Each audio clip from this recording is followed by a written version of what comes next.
জীবনে সব ইচ্ছা কি আর পূরণ হয়? মাঝে মাঝে কিছু অপূর্ণতা নিয়েও জীবন কাটিয়ে দিতে হয়। আর এই অপূর্ণতার কারণ হচ্ছে দুটো। এক, ভালোবাসা। দুই, টাকা। ভালো থাকুক ওই অপূর্ণতা জীবনগুলো, যেগুলো টাকার অভাবে পূর্ণতা পায়নি। আসসালামু আলাইকুম। কেমন আছেন আপনারা? আশা করি সবাই ভালো আছেন আমার ভাই ও বোনেরা। হ্যাঁ, দুনিয়াতে টাকার অভাবে মানুষকে চিনিয়ে দেয়। আর টাকার অভাবে সবচেয়ে বেশি কষ্ট দেয়। টাকার অভাবে মানুষ আশেপাশ থেকে দূরে সরে যায়। মধ্যবিত্ত পরিবারের মানুষগুলো অনেক বেশি কষ্টের থাকে, না তারা কারো কাছে বলতে পারে, না নিজেদের মধ্যে নিজেদেরকেই হজম করে রাখতে পারে। এই জীবনটা বড়ই কঠিন।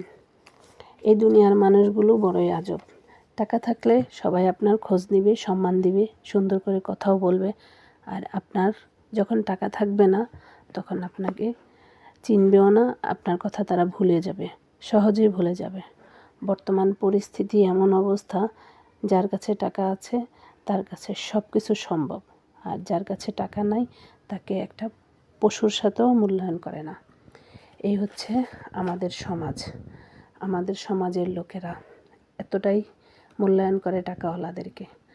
পাশে দাঁড়িয়ে ভরসা করার মতো কোনো লোক নেই, সামনে দাঁড়িয়ে পথ দেখানোর মতো লোক নাই, শুধু টাকার জন্য। কিন্তু পিছনে সমালোচনা করার মতো লোক ঠিকই আছে। আপনি একদিন খান বা না খান, কেউ খোঁজ নেবে না, কেউ দেখতেও আসবে না, কেউ জানতেও আসবে না। কিন্তু একদিন ভালো মন্দ খেয়ে দেখেন, আপনার পিছনে খোঁচাখুচি শুরু করবে, কিভাবে খেলেন, কিভাবে আনলেন, কিভাবে সম্ভব হলো। এটাই আমাদের সমাজ। আমাদের এই জীবনে অনেক কিছুই অপূর্ণতা থেকে যায়।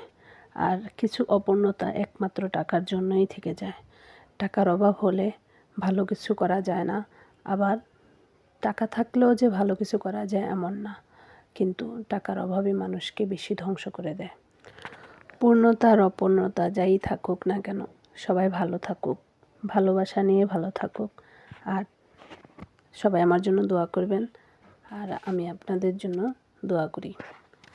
আশা করি আমার ভিডিওটা ভালো লাগছে। আর আমার ভিডিওটা ভালো লাগলে একটা লাইক, কমেন্ট করে যাবেন।